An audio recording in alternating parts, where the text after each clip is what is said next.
हालांकि यह इन सब के लायक था। वह निश्चित रूप से संतुष्ट थी।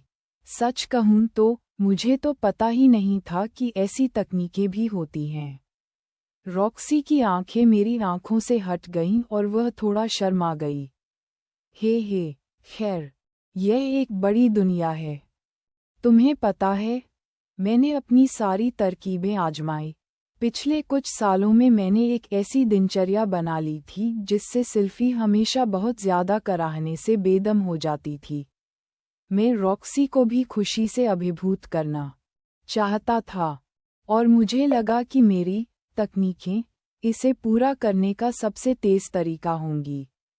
हालांकि ये बिल्कुल वैसा नहीं हुआ जैसा कि उम्मीद थी। ज़्यादातर इसलिए क्योंकि रॉक्सी मुझसे प्रक्रिया के हर चरण पर सवाल पूछती रहती थी। आमतौर पर कुछ इस तरह का कि मुझे अब क्या करना चाहिए।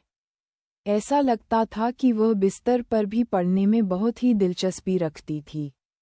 मैंने उसे संक्षिप्त स्पष्टीकरण और सुझाव दिए। उसके बाद व्यापक व्यवहारिक प्रदर्शन किए। अगली बार मुझे और अधिक विवरण सिखाना। ठीक है, तुम हमेशा आराम से लेट सकती हो और मुझे अपना काम करने दे सकती हो। रॉक्सी, मैं सुनिश्चित करूंगा कि तुम इसका आनंद उठाओ। नहीं, धन्यवाद।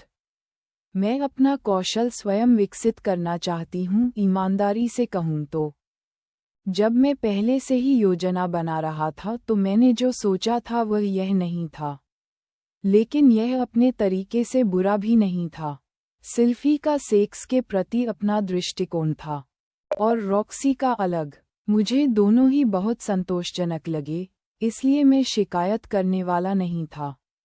उफ़, मुझे काम के लिए देर हो जाएगी। उसका चेहरा अभी भी थोड़ा लाल था। रॉक्सी ने अपना चेहरा मुझसे दूर कर लिया और बिस्तर से नीचे उतर गई।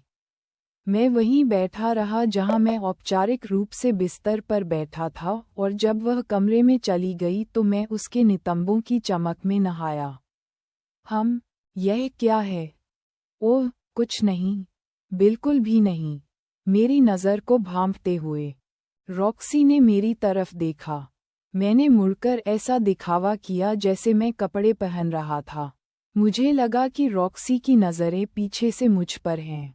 मैं अपने आप को लचीला बनाने के बारे में सोचने लगा।